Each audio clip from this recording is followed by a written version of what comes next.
All right, what's up, Isaac? What's up, JR? And hello, everyone. So, welcome to Cheat Sheet Mondays. Oh, wait, today's a Tuesday. Welcome to Cheat Sheet Tuesdays, where we get straight to the point on specific options related topics for beginners and experienced traders alike, many which are inspired by questions from members just like you. So, don't be afraid to ask any questions throughout any time of the day. So, this edition was inspired by Zach Jones. So, shout out to Zach Jones for this question. Shout out to Zach. All right, so let's get this started. Cool. So we're gonna be role playing a little bit here. Yeah, true. So today I'll be Zach. So hi, my name's Zach. What's up, I'm sort Zach? of new to options, and I just have one question right now. I kind of already know what calls and puts are, but how do you profit from them? That's a very great question. So let's get down to the basic definitions of what a call and a put are. The definition that you see all the time that many beginners dislike because they have no idea what they just read after reading it. So bear with me. I'll try my best to make it clear later on. Okay. So the exact definition of a call is a contract between two parties that give the buyer the right, but not the obligation, to buy a stock at a predetermined price, which is the strike price, by a predetermined date. And a put is a contract between two parties that gives the buyer the right, but not the obligation, to sell a stock at a predetermined price, which is the strike price, by a predetermined date. You know, emphasizing words doesn't actually help. I'm still lost. All right. So, okay, let's get started with the call option first. So, really try to follow along with this example, okay? So, I'm going to use this pencil as an example. Okay. So, you see this pencil? Let's say that I'm selling it for $5, okay? No one's gonna buy that, bro. So, however, instead of you buying it for $5 right now, we come to an agreement or a contract that will give you the right to buy this pencil for $6 by March 1st. You know, I'm just picking a date, which is a month from now, right? So you don't have to buy it for $6 by March 1st. No one will force you, but you can if you want to. Okay. Why would I want to buy a pencil for $6 if I could buy it for $5 right now? Aha. So the reason is because you believe the price of the pencil will go up and be worth more than it is now. For example, you may believe it will go up in value all the way to $10 by March 1st. Okay. So let's say you're right, and by March 1st, the price of the pencil is now $10. However, because of the agreement we agreed on, you have the right to buy it at $6. So if you exercise that agreement, and exercise is a term that we use, if you exercise that agreement, meaning you go through with it, Mhm. I will now have to sell it to you for $6 instead of $10, right? So it's bad for me, but it's good for you. It's good for you because you bought it for $6 and are able to sell it for $10, which will make you a $4 profit. Oh, I see what you mean now. Yeah, so that is how you make money off of options if you exercise it, a contract. In this case, the agreement that we made is in terms of options, the agreement is a contract, right? So Okay. the $6 we agreed upon that I would sell it to you for you if you ever wanted to buy it at that price would be the contract's strike price, right? So the $6 is the strike price of the contract. So the strike price is a predetermined price you believe the stock will reach. Oh my sorry, gosh. sorry. Wait. The strike price is the predetermined price you believe the stock will reach or go past by the expiration date. So every options contract has an expiration date. So when you buy a contract, you are always thinking the price of the stock will go up by a certain date. Okay. So in stock terms, the price of the stock is many times referred to as the underlying price or the underlying asset price. So in this analogy, you exercised the agreement or contract, which meant you wanted to buy the actual pencil for $6, right? However, in the options world, most times people don't exercise their contract and they make money in one other way. So there's one key thing that I didn't mention in this analogy. So the premium, okay? The premium is where it gets a little more complex. So the premium is the amount you pay for a specific contract. So when we came up with this agreement, to let you have the right to buy the pencil at $6 by March 1st, I'm not just going to give you that right for free. So let's say I ask you to pay me $1 to give you that right. This makes our contract worth $1. Okay. This is probably one of the most unrealistic examples I've ever heard. So the $1 would be the premium of the options contract. Got it? Yeah. So let's say in a few days after we made that agreement, the price of the pencil goes up by, let's say, 50 cents. So right now it's $5.50. Okay. The contract that was worth $1 will no longer be $1, but will have gone up in value, for example, to $2. Do you know why? Yes, because the price of the pencil is getting closer to the strike price of the contract, which is 6. Exactly. So there is now a higher chance that the price of the pencil will reach that predetermined price of $6. And because of that, the premium of the contract becomes more expensive. It becomes more valuable in the market. So in option terms, the more the underlying stock price increases, the more the premium of the call contract will increase as well. Exactly. And this is specifically for call options, as buying call options means we believe the underlying asset price will go up. It's different from a put. So now what? So how most people make their money with options is by selling the premium after buying it at a higher price than when they originally bought it. So with the pencil example, because the contract price is now $2 and I had originally bought it for $1, I can now sell the contract for $2, making me a $1 profit. Okay. Wow. So you're telling me that option contracts are basically like coupons? Right. So I probably should have used that example first, but I think this is also a great way of going about it, right? So you can also think of coupons in that way. So for an example of a real life stock right now, right? So let's look at Facebook, okay?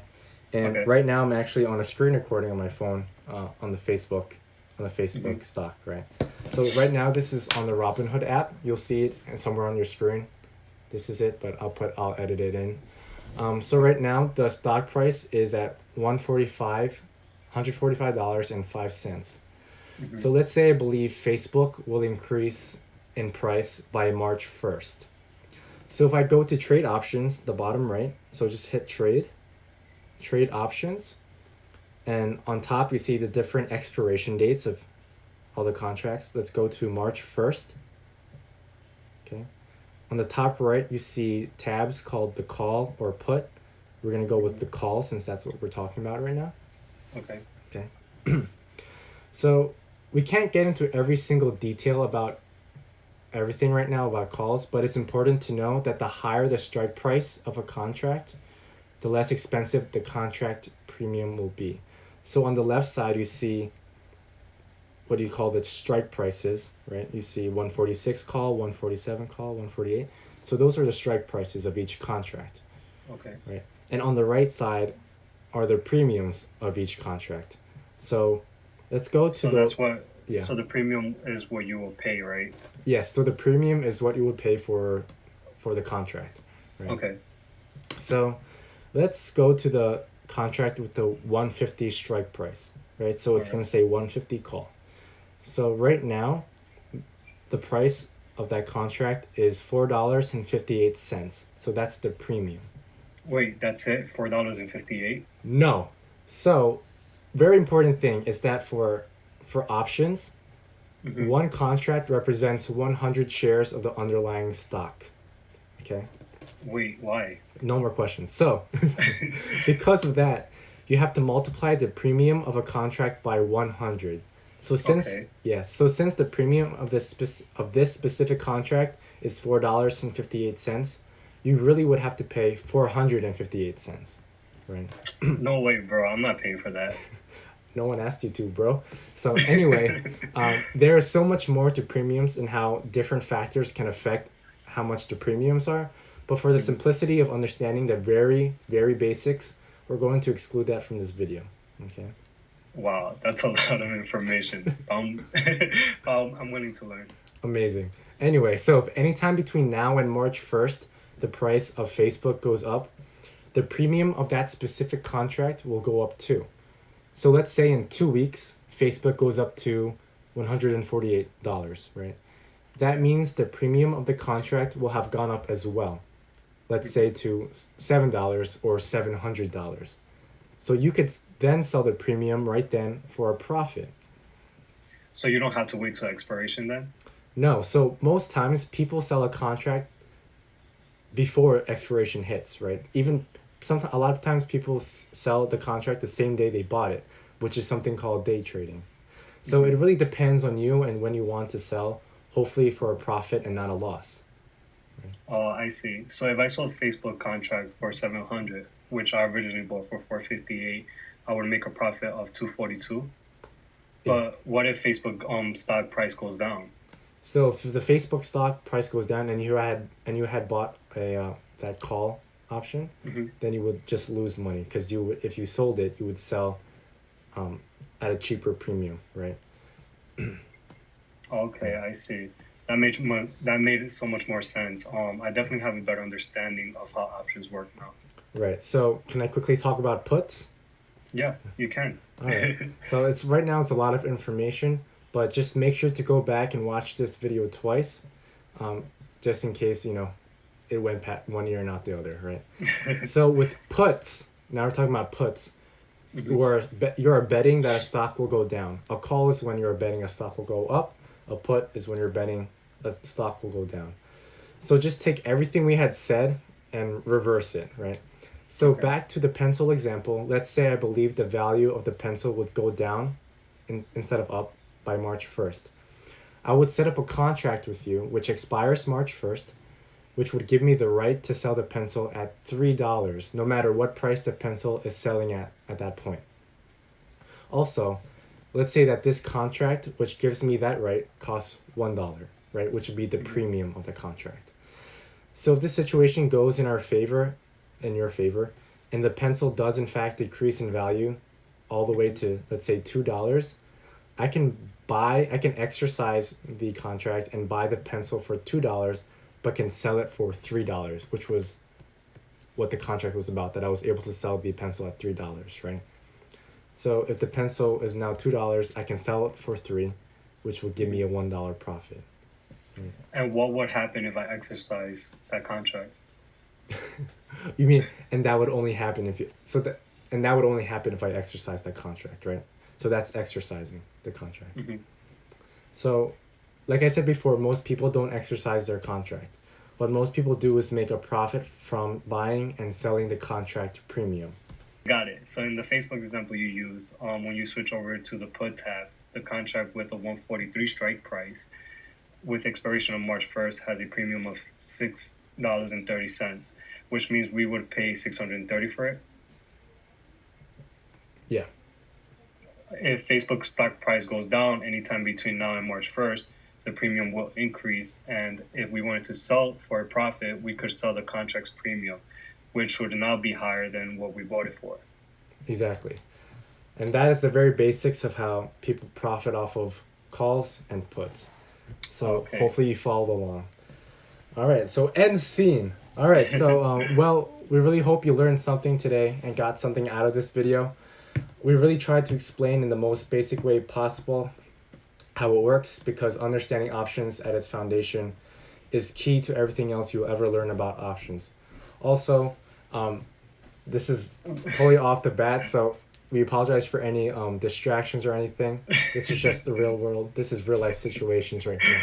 So, yeah. Yeah, my bad. And one important note is that this is a very simplistic way to explaining how contracts work. Just have a good and basic understanding of them. There are much more we didn't cover that is very important as well. There are more factors that would affect the premiums of contracts we didn't cover in this video, so please, in the meantime, supplement this video with your own research. Yeah, so thanks for watching, and let us know if this helped, and we'd like more of these. Peace. Peace.